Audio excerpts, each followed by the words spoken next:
All right. Hey again, Honors Chemistry. I skipped over questions 5 and 6 because we did 6 in class together, but I'm going to look at number 7. It's a combination of Dalton's law with collecting gas over water and then using any of the other gas law equations. So it says, suppose that when you reacted zinc and hydrochloric acid, you collected hydrogen gas by water displacement. So whenever I collect gas over water, and I'm just going to draw like a quick little picture. Let's say I have like a tube and I'm collecting gas over water, so it's like bubbling into here, right? And let's say the water is right here, and I have particles in here. I could collect my gas over water. So let's say it's coming from like a reaction mixture. Okay. I have gas bubbles that are in here, and then I also have water bubbles in here.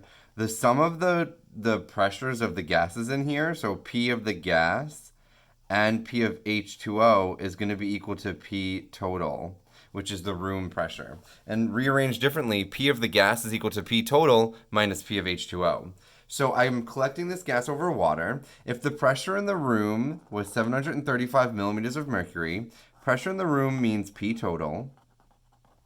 And the partial pressure of the water were 22 millimeters of mercury. What would be the partial pressure of hydrogen gas? So I could just use this equation. Partial pressure of hydrogen gas would be equal to 735 millimeters of mercury minus 22 millimeters of mercury.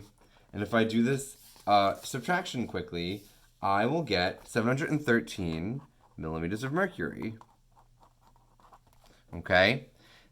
That's in the first part.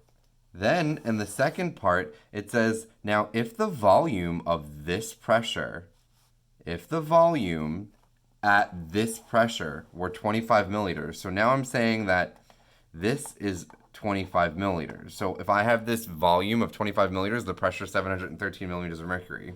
What would be the volume, new volume, of the hydrogen gas alone at standard pressure, which is 760 millimeters of mercury? So now it's saying I have one pressure and another pressure, and I have my one volume. What is the new volume? Which equation can I use that has pressure and volume? Right there, Boyle's law. I could use P1V1 equals P2V2. So let me throw that in here. P1V1 equals P2V2. And I'm not going to solve it, but I'll just set it up for you. P1 is this pressure, 713 millimeters of mercury. And V1 is 25 milliliters. P2 is said to be, if I correct it to 760 millimeters of mercury. Questions asking, what is V2?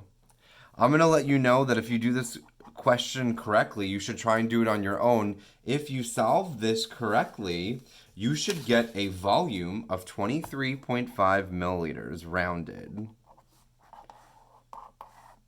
So you should try and do number 7 on your own, that second part of it. See if you could solve and plug and chug into P1V1 equals P2V2, and see if you get 23.5 milliliters.